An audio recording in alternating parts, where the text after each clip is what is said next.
यार वीडियो को एक बार जरा सुनो, मेरा तो दिल दहल गया इस वीडियो को देख। बच्चे को जन्म देते हुए माँ का इंतकाल हो जाता है, लेकिन शौहर को उसकी बीवी की नसीहत याद होती है कि इस बच्चे का ख्याल रखना है। देखते ही देखते बच्चा वो 3 साल का हो जाता है। 3 साल बाद उसका बाप फिर दूसरी शादी कर लेता है एक शादीशुदा औरत से, जिसके पहले से 3 बच्चे होते हैं। अच्छा, वो सौतेली माँ होती है जालिम, वो उस यतीम बच्चे पे बहुत जुल्म करती है। एक दिन ऐसा ही होता है, उस सौतेली माँ की फैमिली आती है दावत पे और वो यतीम बच्चा भी बैठ जाता है खाना खाने के लिए। तो वो यतीम बच्चा चावल गिरा देता है, तो उसकी सौतेली माँ उसको उठाती है, उसको 2 थप्पड़ मारती है और फिर उसकी चावल की प्लेट के साथ उसको बालकनी में बिठा देती है, सर्दियों की रातों में शीशा बंद करके, अपने बच्चों से हटा के। अब शौहर ऑफिस से आता है तो वो कहती है कि आप बैठे, मैं आपको खाना लगा देती हूँ। तो शौहर कहता है, भाई वो मेरे बच्चे, हमारे बच्चे कैसे हैं? वो कहती है वो बच्चे सो गए।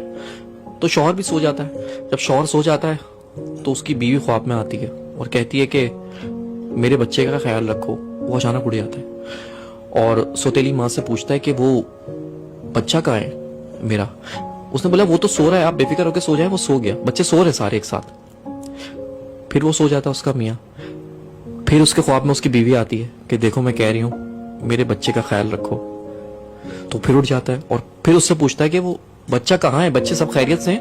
उसने बोला हाँ तुम्हारा बच्चा सो रहा है। फिर वो सो जाता है। तो फिर तीसरी बार वो बीवी उसके ख्वाब में आती है और कहती है कि अब तुम्हें ख्याल रखने की जरूरत नहीं है क्योंकि मेरा बच्चा मेरे पास आ चुका है।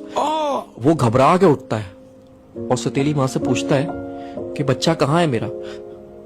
जाके देखता है कमरे में तो तीनों बच्चे सो रहे होते हैं, लेकिन वो बच्चा नहीं होता जो उसका सगा है। वो उसको पर याद आता है उसकी माँ को कि मैंने तो उसको बालकनी में बंद कर दिया था बाहर। हाँ। तो जैसे ही जाके वो बालकनी का शीशा खोलता है तो वो 3 साल का बच्चा चावल की प्लेट लेके और अपना मुंह घुटनों के अंदर दबा के बैठा हुआ होता है। जब बाप उसको जाके हिलाता है तो वो मर चुका होता है।